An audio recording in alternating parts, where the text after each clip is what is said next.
Imagine só. Você está caminhando pela praia e de repente tropeça em algo enterrado na areia. Quando olha mais de perto, percebe que é uma moeda de ouro de 300 anos. Parece coisa de filme, né? Mas e se eu te disser que isso realmente aconteceu? Só que não foi uma moeda, e sim o maior tesouro já encontrado nos oceanos. Em 2015, caçadores de tesouros descobriram os destroços de um navio que naufragou há mais de 3 séculos, carregando riquezas que hoje valem mais de US$ 1 bilhão. Uma fortuna que dormiu no fundo do mar por 363 anos, esperando para reescrever a história. Se você é curioso como eu e adora descobrir histórias que vão muito além do que imaginamos, se inscreve no canal agora. Aqui no Além do Óbvio, você vai descobrir relatos incríveis que vão mudar completamente a forma como você vê o mundo. Aperta esse sininho também, porque a história que você vai ouvir hoje vai te deixar de queixo caído. Era 1622. O mundo vivia uma época de explorações, conquistas e principalmente de muita ganância. A Espanha havia descoberto as Américas há pouco mais de um século e estava literalmente sugando todo o ouro e prata que conseguia das suas colônias. Imagine a cena: navios carregados até a borda com tesouros saindo do Novo Mundo rumo à Europa, numa verdadeira corrida pelo ouro. Nesse cenário, nasceu a Frota de Tierra Firme, uma frota espanhola que fazia essa rota regularmente. Era como um comboio blindado dos mares, protegendo as riquezas americanas durante a perigosa travessia atlântica. Piratas, tempestades, doenças.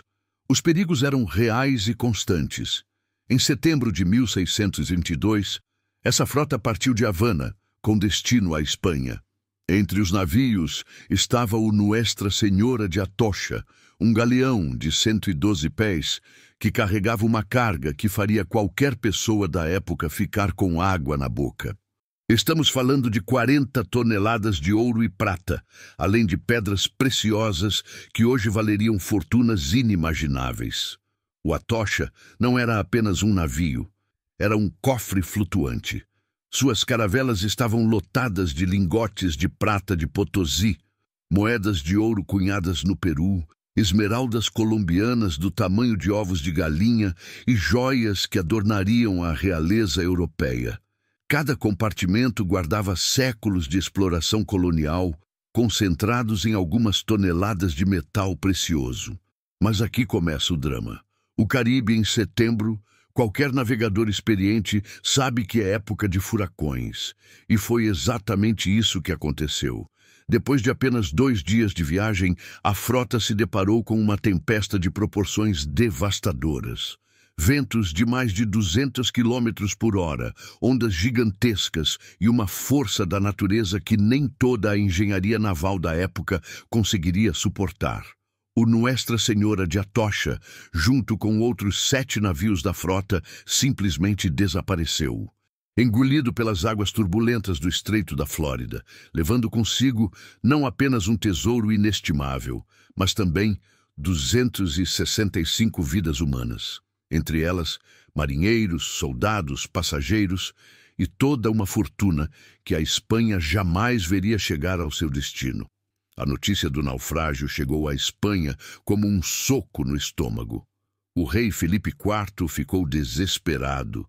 Não era apenas ouro que havia se perdido, era literalmente o orçamento do império para os próximos anos. A coroa espanhola dependia tanto dessas remessas americanas que a perda do Atocha representava um rombo financeiro gigantesco. Mas aqui é onde a história fica interessante. Os espanhóis não desistiram. Imediatamente organizaram expedições de resgate usando os melhores mergulhadores da época. Escravos das Bahamas que conseguiam descer até 30 metros de profundidade, segurando apenas a respiração. Imaginem a cena: homens descendo nas águas escuras do Caribe, procurando destroços no fundo do mar com a tecnologia de 1622. E eles encontraram alguns navios. Conseguiram recuperar parte do tesouro de outros galeões da frota, mas o Atocha permaneceu um fantasma, como se tivesse simplesmente desaparecido da face da terra. Durante 5 anos, os espanhóis procuraram desesperadamente. Gastaram uma fortuna tentando encontrar outra fortuna, até que em 1627 desistiram oficialmente. O tempo passou.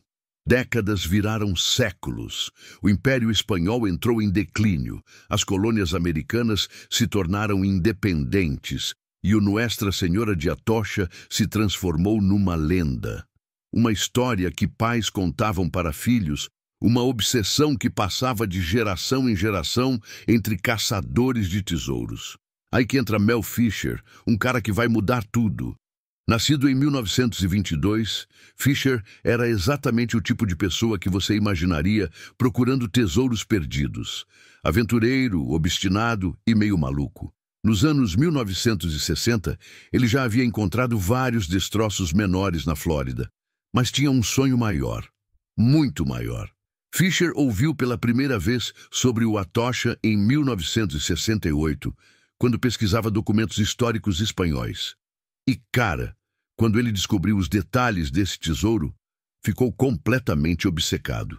Vendeu tudo o que tinha, convenceu investidores, reuniu uma equipe e dedicou sua vida inteira a uma única missão: encontrar esse navio perdido há mais de 300 anos. Mas aqui está o ponto de virada da nossa história. Fisher não fazia ideia de que estava embarcando numa jornada que duraria 16 anos da sua vida. 16 anos de buscas frustradas, dinheiro perdido, relacionamentos destruídos e tragédias pessoais. Porque encontrar um navio no fundo do oceano não é como procurar as chaves de casa. É como procurar uma agulha num palheiro do tamanho de um país inteiro. A obsessão de Fisher pelo Atocha se tornou lendária. Todos os dias ele acordava com a mesma frase: "Hoje é o dia." Seus filhos cresceram ouvindo essa frase.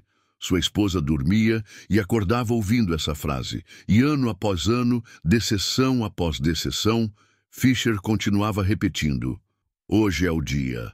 Procurar um navio perdido no oceano é como tentar montar um quebra-cabeças gigante, onde você não tem a caixa com a imagem final e 99% das peças estão espalhadas numa área do tamanho de uma cidade inteira.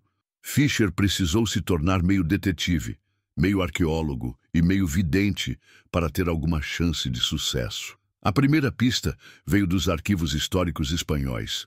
Durante meses, Fisher e sua equipe vasculharam documentos de 400 anos, procurando qualquer detalhe sobre a rota do Atocha. Descobriram que o navio havia naufragado em algum lugar dos caios da Flórida, numa área conhecida como Marquesas Keys. Mas, em algum lugar, ainda significava centenas de quilômetros quadrados de oceano. O método de Fisher era revolucionário para a época. Ele usou magnetômetros, equipamentos que detectam anomalias magnéticas no fundo do mar para mapear sistematicamente toda a região. Imaginem, dia após dia, durante anos, navegando em padrões de grade, como se estivessem cortando grama no fundo do oceano. Cada sinal metálico encontrado significava mergulhar, investigar e, na maioria das vezes, descobrir que era apenas lixo moderno. Mas, em 1971, depois de 3 anos de busca, aconteceu algo extraordinário. A equipe encontrou 9 canhões de bronze espanhóis do século XVII. 9 canhões! Fisher quase enlouqueceu de alegria. Tinha certeza de que havia encontrado o Atocha. Mas quando mergulharam mais fundo, descobriram algo devastador. Não era o Atocha, era outro navio da mesma frota, o Santa Margarita. Aqui entra uma lição importante sobre caça ao tesouro. Encontrar um navio da frota não significa encontrar o navio. É como descobrir que você está no bairro certo, mas ainda não sabe em qual casa está o prêmio. O Santa Margarita tinha tesouro também, algumas moedas, artefatos valiosos, mas nada comparado ao que Fisher realmente procurava. Os anos seguintes foram uma montanha-russa emocional. Em 1973, encontraram uma âncora gigante que parecia ser do Atocha. Em 1975, descobriram moedas de prata com as datas certas. A cada descoberta, Fisher tinha certeza de que o tesouro principal estava logo ali, a poucos metros de distância. Mas metros no fundo do oceano podem ser quilômetros na superfície. O pior momento veio em 1975, quando aconteceu uma tragédia que quase destruiu Fisher completamente. Seu filho Dirk, de apenas 21 anos, morreu num acidente de mergulho durante as buscas.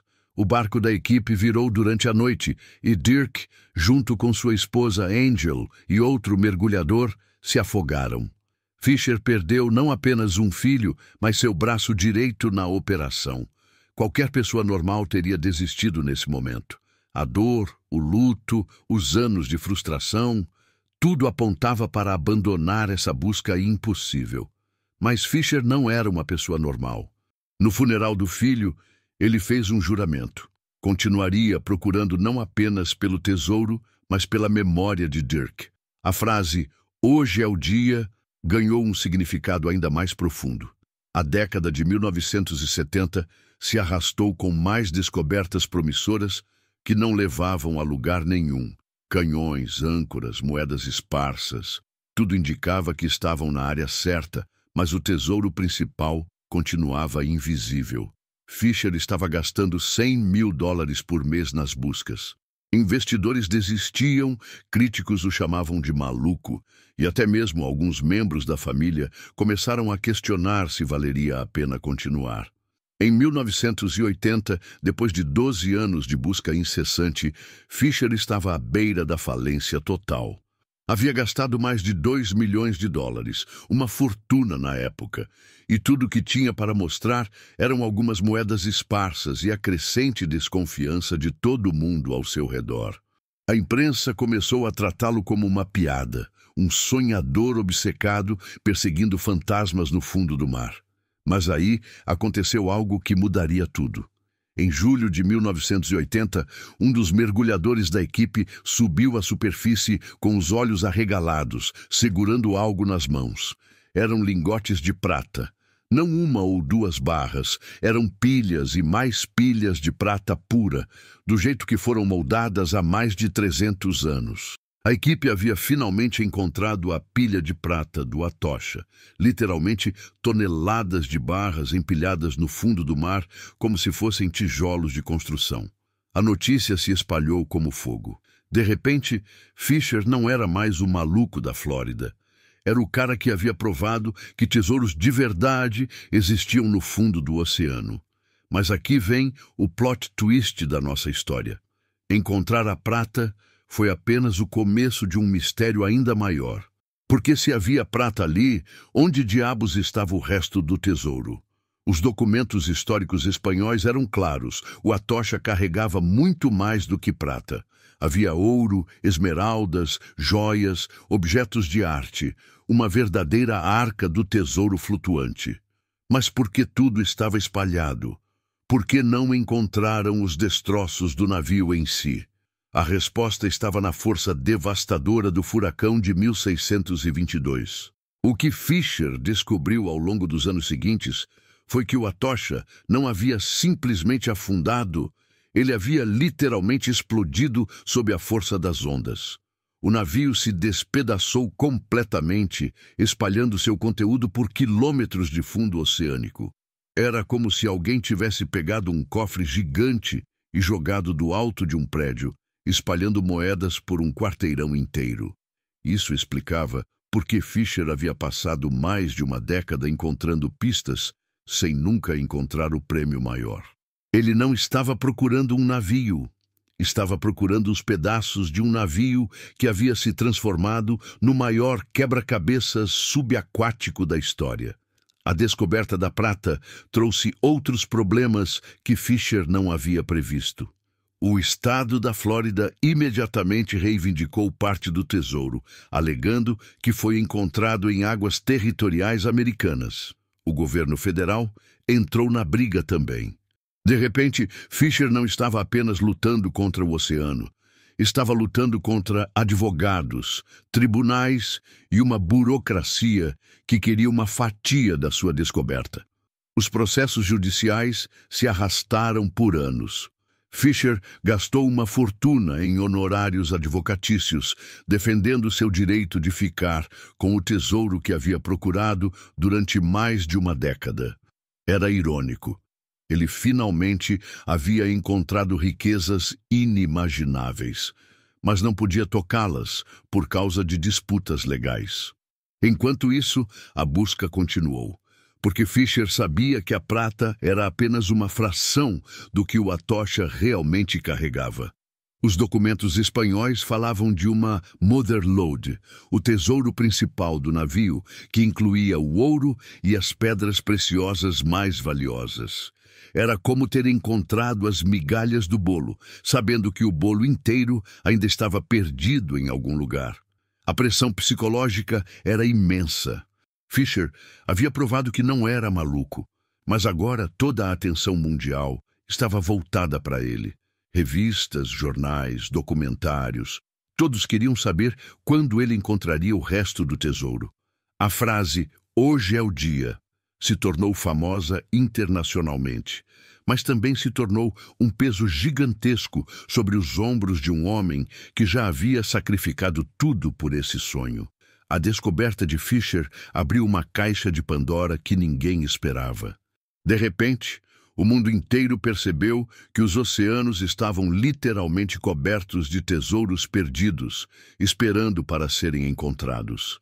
A caça ao tesouro, que antes era vista como coisa de maluco ou filme de Hollywood, se tornou uma indústria séria de milhões de dólares. Outros caçadores de tesouros começaram a aparecer por toda parte. Na costa da Flórida, equipes rivais disputavam os melhores locais de mergulho. Cada anomalia magnética no fundo do mar virou motivo de corrida entre diferentes grupos. Era como uma nova corrida do ouro, só que desta vez acontecia debaixo d'água. Mas aqui fica interessante. Fisher não foi o único a fazer descobertas impressionantes. Em 1982, uma equipe francesa encontrou os destroços do Titanic. Não exatamente um tesouro em ouro, mas uma descoberta que mudou para sempre a arqueologia marítima. No mesmo período, caçadores na República Dominicana encontraram o Concepción, outro galeão espanhol com milhões de dólares em prata. O caso mais fascinante aconteceu com Tommy Thompson, um engenheiro que se tornou obcecado pelo SS Central America, um navio a vapor que afundou em 1857, carregando o ouro da Corrida do Ouro da Califórnia.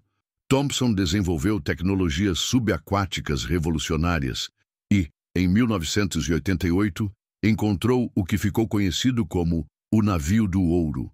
Recuperou mais de 500 milhões de dólares em ouro. Mas aí, sua história tomou um rumo sombrio, que envolveu fraudes, processos e uma fuga que durou décadas. Enquanto isso, Fisher continuava sua busca pelo tesouro principal do Atocha.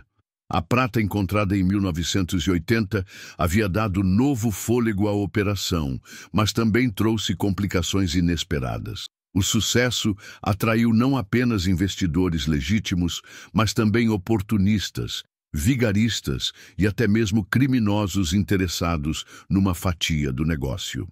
A equipe de Fisher cresceu, mas também se tornou mais complexa. Mergulhadores especializados, arqueólogos marinhos, advogados, contadores. Era como uma pequena empresa dedicada exclusivamente a encontrar um tesouro de 300 anos. Cada dia de busca custava milhares de dólares e a pressão por resultados era constante. O interessante é que Fisher também estava mudando a forma como o mundo entendia a arqueologia marítima. Antes dele, a maioria das descobertas subaquáticas acontecia por acaso. Pescadores que achavam artefatos nas redes, mergulhadores recreativos que tropeçavam em destroços. Fisher provou que era possível usar ciência e tecnologia para procurar sistematicamente tesouros perdidos. Mas nem tudo eram flores. A comunidade arqueológica tradicional começou a criticar Fisher e outros caçadores comerciais. argumentando que eles estavam destruindo sítios históricos importantes em nome do lucro. Academicamente, eles tinham um ponto. Cada artefato removido sem documentação adequada era um pedaço da história que se perdia para sempre. Fisher tentou equilibrar as duas coisas. Contratou arqueólogos profissionais, documentou meticulosamente cada descoberta e até doou artefatos importantes para museus. Mas a tensão entre lucro e preservação histórica se tornou um tema permanente no mundo da caça ao tesouro. Em 1984, 4 anos depois de encontrar a prata, Fisher fez outra descoberta importante. Encontrou os canhões principais do Atocha. 20 canhões de bronze, alguns ainda carregados com balas de canhão de 300 anos. Era mais uma prova de que estava no lugar certo, mas o tesouro principal continuava escondido. A essa altura, Fisher já era uma celebridade internacional. Aparecia em talk shows, dava entrevistas para revistas e sua história havia inspirado documentários e até filmes. Mas por trás da fama, ele continuava sendo o mesmo cara obstinado, acordando todo dia, repetindo: "Hoje é o dia." A diferença é que agora o mundo inteiro estava ouvindo. 20 de julho de 1985. Depois de 17 anos de busca obsessiva, Fisher acordou como sempre repetindo sua frase mágica: "Hoje é o dia." Mas desta vez, realmente era. Kane Fisher, filho de Mel, estava mergulhando numa área que a equipe havia investigado dezenas de vezes antes. De repente, através da água turva, ele viu algo que fez seu coração parar. Um brilho dourado refletindo a luz do sol subaquático. Quando se aproximou, não conseguiu acreditar no que estava vendo. Eram lingotes de ouro empilhados como tijolos no fundo do mar. Centenas deles. Kane subiu à superfície gritando numa mistura de euforia e desespero: "Papai, encontramos a Mother Lode!" Mel Fisher, aos 62 anos, depois de quase 2 décadas de obsessão, finalmente ouviu as palavras que havia sonhado a vida inteira. O que eles encontraram naquele dia superou até mesmo as expectativas mais otimistas. Além dos lingotes de ouro, havia correntes douradas de mais de 3 metros de comprimento, copos de prata ornamentados, esmeraldas colombianas do tamanho de limões e joias que pertenceram à nobreza espanhola do século XVII. Era literalmente uma arca do tesouro saída dos contos de piratas. Mas aqui está o que mais impressiona nessa história. Fisher não ficou rico da noite para o dia. O tesouro estava avaliado em mais de 400 milhões de dólares na época. Hoje seria mais de 1,1 bilhão. Mas depois de 17 anos gastando tudo que tinha na busca, depois dos custos legais, das dívidas acumuladas e da divisão com investidores, Fisher ficou com uma fração do valor total. O irônico é que Fisher nunca pareceu se importar com isso. Para ele, encontrar o tesouro foi sempre mais sobre provar que era possível do que sobre ficar rico. Era sobre honrar a memória do filho que morreu na busca. Era sobre validar 17 anos de obsessão que todo mundo considerava loucura. A descoberta do Atocha mudou completamente nossa compreensão sobre a história colonial americana. Os artefatos encontrados revelaram detalhes fascinantes sobre como era a vida no século XVII, sobre as rotas comerciais espanholas, sobre a arte e a tecnologia da época. Museus do mundo inteiro exibem peças do Atocha até hoje. Mas talvez a lição mais profunda dessa história não seja sobre ouro ou prata. É sobre persistência. Fisher enfrentou 17 anos de fracassos. Perdeu um filho, gastou uma fortuna, foi ridicularizado pela mídia e quase foi à falência várias vezes. Qualquer pessoa racional teria desistido. Mas Fisher tinha algo que vai além da racionalidade. Uma fé inabalável de que hoje é o dia. Hoje, aos mais de 80 anos, Mel Fisher continua vivo e ainda está envolvido com caça ao tesouro. Ele abriu um museu em Key West, onde exibe parte do tesouro do Atocha. e sua família continua procurando outros navios perdidos. A empresa Mel Fisher's Treasures se tornou uma das organizações de arqueologia marítima mais respeitadas do mundo. O tesouro do Atocha continua sendo encontrado até hoje. Estima-se que apenas 60% do tesouro total foi recuperado. Isso significa que ainda há centenas de milhões de dólares em ouro, prata e pedras preciosas espalhados pelo fundo do mar, esperando para serem descobertos. A história do Atocha nos faz pensar: quantos outros tesouros estão perdidos por aí, esperando que alguém obstinado o suficiente os encontre? Quantas histórias incríveis estão dormindo no fundo dos oceanos, aguardando alguém corajoso o suficiente para procurá-las? Fisher provou que os sonhos impossíveis às vezes são apenas sonhos que ninguém teve coragem suficiente para perseguir até o fim. Ele transformou uma obsessão em ciência, um sonho em realidade e uma lenda em história. E aí está. A história de como um homem transformou 17 anos de obsessão no maior tesouro já encontrado nos oceanos. Mel Fisher provou que, às vezes, a linha entre loucura e genialidade é apenas uma questão de persistência. Ele nos ensinou que os tesouros mais valiosos não são apenas o ouro e a prata que encontramos, mas a coragem de continuar procurando quando todo mundo diz que é impossível. Hoje, quando você olhar para o mar, lembre-se, lá embaixo podem estar escondidas fortunas que vão além da nossa imaginação. Histórias esperando para serem contadas, mistérios aguardando para serem desvendados. O oceano guarda segredos que nem começamos a descobrir. A próxima vez que alguém disser que seu sonho é impossível, lembre-se de Mel Fisher acordando todo dia durante 17 anos repetindo: hoje é o dia. Porque às vezes realmente é. Se essa história te deixou com aquele frio na barriga de curiosidade, se você quer continuar descobrindo relatos incríveis que vão muito além do que imaginamos, não esquece de deixar seu like, se inscrever no canal e ativar o sininho. Aqui no Além do Óbvio, toda semana você vai descobrir histórias que vão mudar completamente sua forma de ver o mundo. E me conta aí nos comentários, você teria a coragem de dedicar 17 anos da sua vida procurando por um tesouro perdido? O que você faria se encontrasse uma fortuna dessas? Quero saber sua opinião. Até a próxima e lembrem-se, hoje pode ser o seu dia.